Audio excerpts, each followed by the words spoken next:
ಎಲ್ಲರಿಗೂ ನಮಸ್ಕಾರ. ನಾನು ನಿಮ್ಮ ಮುತ್ತು. ಈ ಒಂದು ವಿಡಿಯೋದಲ್ಲಿ 9ನೇ ತರಗತಿ ಸಂಖ್ಯಾ ಪದ್ಧತಿ ಅಧ್ಯಾಯ 1 ಆಗಿರ್ತಕ್ಕಂತಹ ಅಭ್ಯಾಸ 1.1ರ ಪ್ರಶ್ನೋತ್ತರಗಳನ್ನು ಈಗಾಗಲೇ ನಾನು ವಿಡಿಯೋವನ್ನು ಮಾಡಿ ನನ್ನ ಚಾನಲಲ್ಲಿ ಹಾಕಿರುತ್ತೇನೆ ಮತ್ತು ಎಂಡ್ ಸ್ಕ್ರೀನಲ್ಲಿ ಕೂಡ ನಿಮಗೆ ತೋರಿಸಿರುತ್ತೇನೆ. ಅಲ್ಲಿ ಕ್ಲಿಕ್ ಮಾಡಿ ನೋಡ್ಬೋದು.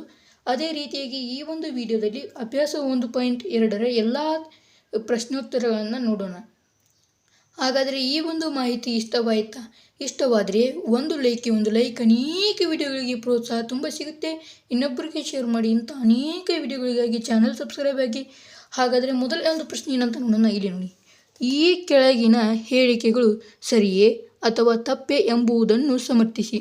ಇಲ್ಲಿ 3 ಹೇಳಿಕೆಗಳನ್ನು ಕೊಟ್ಟಿದ್ದಾರೆ. ಅದರಲ್ಲಿ ಸರಿ ಯಾವುದು ತಪ್ಪು ಯಾವುದು ಅಂತ ಹೇಳಿದ್ದಾರೆ. ಮೊದಲನೇ ಹೇಳಿಕೆ ನೋಡೋದಾದರೆ, ಪ್ರತಿಯೊಂದು ಅಭಾಗಲಬ್ಧ ಸಂಖ್ಯೆಯು ಒಂದು ವಾಸ್ತವ ಸಂಖ್ಯೆ ಅಂತ ಹೇಳಿದ್ದಾರೆ. ಅದಕ್ಕೆ ಉತ್ತರ ನೋಡೋಣ ಈಗ. ಸರಿ, ಏಕೆಂದರೆ ವಾಸ್ತವ ಸಂಖ್ಯೆಗಳ ಗಣವು ಭಾಗಲಬ್ಧ ಸಂಖ್ಯೆಗಳು ಮತ್ತು ಅಭಾಗಲಬ್ಧ ಸಂಖ್ಯೆಗಳನ್ನು ಹೊಂದಿದೆ. ಹಾಗಾದರೆ ಎರಡನೇ ಹೇಳಿಕೆ ಏನಂತ ನೋಡೋಣ. ಇಲ್ಲಿ ಎರಡನೇ ಹೇಳಿಕೆಯನ್ನು ನೋಡಿ.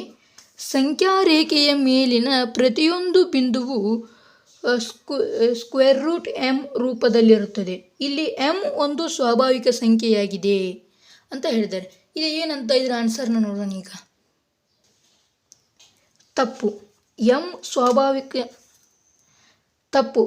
ಸ್ವಾಭಾವಿಕ ಸಂಖ್ಯೆ ಮಾತ್ರ ಆಗಿರುವುದಿಲ್ಲ, ಧನ ಭಾಗಲಬ್ಧ ಸಂಖ್ಯೆಯೂ ಆಗಿರಬಹುದು ಅಂತ ಹೇಳಿದ್ದಾರೆ. ಅಂದರೆ m ಸ್ವಾಭಾವಿಕ ಸಂಖ್ಯೆ ಮಾತ್ರ ಆಗಿರೋಕ್ಕೆ ಸಾಧ್ಯನೇ ಇಲ್ಲ, ಅದು ಧನಾನೂ ಆಗಿರ್ಬೋದು ಅಥವಾ ಋಣನೂ ಆಗಿರ್ಬೋದು ಅಂತ. ಇದು ಹಾಗಾದರೆ ಈ ಹೇಳಿಕೆ ತಪ್ಪು. ಹಾಗಾದರೆ ಮೂರನೇ ಹೇಳಿಕೆ ಏನಂತ ನೋಡೋಣ. ಇಲ್ಲಿ ಮೂರನೇ ಹೇಳಿಕೆ ನೋಡಿ. ಪ್ರತಿಯೊಂದು ವಾಸ್ತವ ಸಂಖ್ಯೆಯು ಒಂದು ಅಭಾಗಲಬ್ಧ ಸಂಖ್ಯೆ ಅಂತ ಹೇಳಿದ್ದಾರೆ. ಇದಕ್ಕೆ ಆನ್ಸರ್ ನೋಡೋಣ ಹಾಗಾದರೆ ಈಗ. ಇಲ್ಲಿ ನೋಡಿ, ಇಲ್ಲಿ ಪ್ರತಿಯೊಂದು ವಾಸ್ತವ ಸಂಖ್ಯೆಯು ಒಂದು ಅಭಾಗಲಬ್ಧ ಸಂಖ್ಯೆ ಅನ್ನೋದು ಮೂರನೇ ಹೇಳಿಕೆ ಆಗಿದೆ. ಆದ ಕಾರಣ ಉತ್ತರ ನೋಡೋಣ. ತಪ್ಪು. ಉದಾಹರಣೆ 2 ಇದು ಭಾಗಲಬ್ಧ ಸಂಖ್ಯೆ ಆದರೆ ಅಭಾಗಲಬ್ಧ ಸಂಖ್ಯೆಯಲ್ಲ. ಹೌದು, ಇದು ಸರಿಯಾಗಿರುವಂಥ ಉತ್ತರವನ್ನು ನಾನು ಇಲ್ಲಿ ಬರೆದಿದ್ದೇನೆ. ತಪ್ಪು. ಇದು ಈ ವಾಕ್ಯ ತಪ್ಪು ಅಂತ ಹೇಳ್ತಿದ್ದಾರೆ.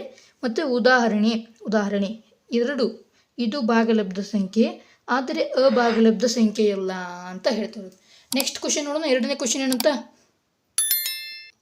ಎಲ್ಲ ಧನ ಪೂರ್ಣಾಂಕಗಳ ವರ್ಗಮೂಲಗಳು ಅಭಾಗಲಬ್ಧಗಳೇ ಅಲ್ಲದಿದ್ದರೆ ಒಂದು ಸಂಖ್ಯೆಯು ವರ್ಗಮೂಲವು ಭಾಗಲಬ್ಧ ಸಂಖ್ಯೆಯಾಗಿರುವ ಒಂದು ಉದಾಹರಣೆ ಕೊಡಿ. ಇಲ್ಲಿ ಏನಪ್ಪ ಕೇಳ್ತಾರೆ ಅಂದರೆ, ಎಲ್ಲ ಧನ ಪೂರ್ಣಾಂಕಗಳ ವರ್ಗಮೂಲಗಳು ಅಭಾಗಲಬ್ಧಗಳೇ ಅಥವಾ ಅಲ್ಲದಿದ್ದರೆ ಒಂದು ಸಂಖ್ಯೆ ವರ್ಗಮೂಲವು ಭಾಗಲಬ್ಧ ಸಂಖ್ಯೆಯಾಗಿರುವ ಒಂದು ಉದಾಹರಣೆ ಕೊಡಿ ಅಂತ ಹೇಳಿದ್ದಾರೆ. ಹಾಗಾದರೆ ಆನ್ಸರ್ ನೋಡಿ. ಎಲ್ಲ ಧನ ಪೂರ್ಣಾಂಕಗಳು ವರ್ಗಮೂಲಗಳು ಅಭಾಗಲಬ್ಧ ಸಂಖ್ಯೆಗಳಲ್ಲ. ಉದಾಹರಣೆಗೆ ಸ್ಕ್ವೇರ್ ರೂಟ್ 4 = 2 ಭಾಗಲಬ್ಧ ಸಂಖ್ಯೆಯಾಗಿದೆ. ಇದು ಎರಡನೇ ಪ್ರಶ್ನೆಗೆ ಉತ್ತರ. ಹಾಗಾದರೆ ಮುಂದಿನ ಪ್ರಶ್ನೆಯ ಉತ್ತರಗಳನ್ನು ನೋಡ್ತಾ ಹೋಗೋಣ.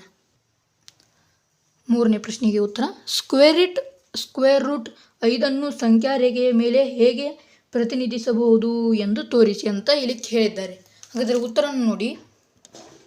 ಹಾಗಾದರೆ ನಾನು ಇಲ್ಲಿ ಈ ರೀತಿಯಾಗಿ ಸಂಖ್ಯಾ ರೇಖೆಯ ಮೇಲೆ ಗುರುತನೆ ಮಾಡಿದ್ದೀನಿ.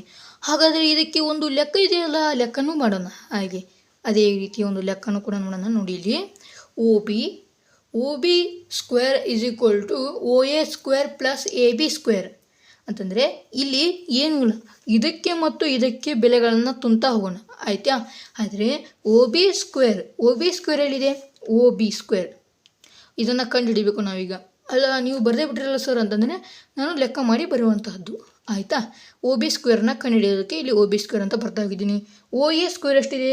O ಮತ್ತು A ಸ್ಕ್ವೇರ್ ಎಷ್ಟಿದೆ? 2 ಇದೆ. 2 ನಾನು ಇಲ್ಲಿ 2 ಸ್ಕ್ವೇರ್ ಅಂತ ಬರೀತೀನಿ. ಪ್ಲಸ್ AB ಸ್ಕ್ವೇರ್ ಎಷ್ಟಿದೆ? AB ಸ್ಕ್ವೇರ್ ಎಷ್ಟಿದೆ? 1 ಇದೆ. 1 ಅಂತ ನಾನು ಇಲ್ಲಿ ಬರೆದಿದ್ದೀನಿ. ಹಾಗಾದರೆ OB square = 2 square plus 1 square. ಹಾಗಾದರೆ 2 ಎಷ್ಟು? 4 ಪ್ಲಸ್ 1 ಆಯಿತಾ. ಅದೇ ರೀತಿ OB ಸ್ಕ್ವೇರ್ = 5 ಆಗುತ್ತೆ. ಹೌದಾ. OB square = 5. ಆದರೆ ಉತ್ತರ OB ಸ್ಕ್ವೇರ್ ರೂಟ್ 5. ನೋಡಿರಲ್ಲ ಮಕ್ಕಳು, ಯಾವ ರೀತಿಯಾಗಿ ಸಂಖ್ಯೆ ರೇಖೆಯ ಮೇಲೆ ಸ್ಕ್ವೇರ್ ರೂಟ್ 5 ಗುರುತಿಸೋದು ಅಂತ. ಹಾಗಾದರೆ ಮುಂದಿನ ವಿಡಿಯೋದಲ್ಲಿ ಅಭ್ಯಾಸ 1.3ರ ಪ್ರಶ್ನೋತ್ತರಗಳನ್ನು ನೋಡ್ತಾ ತಿಳಿತಾ ಹೋಗೋಣ. ಆಯಿತಾ ಮಕ್ಕಳೇ? ಅಲ್ಲಿವರೆಗೂ ಟೇಕ್ ಕೇರ್ ಆಗಿರಿ. ಟಾಟಾ ಬೈ ಬೈ ಅಂತ ಹೇಳ್ತಾ ಇಲ್ಲಿಗೆ ಈ ಒಂದು ವಿಡಿಯೋ ಮುಗಿಸ್ತಾ ಇದ್ದೇನೆ. ಧನ್ಯವಾದಗಳು.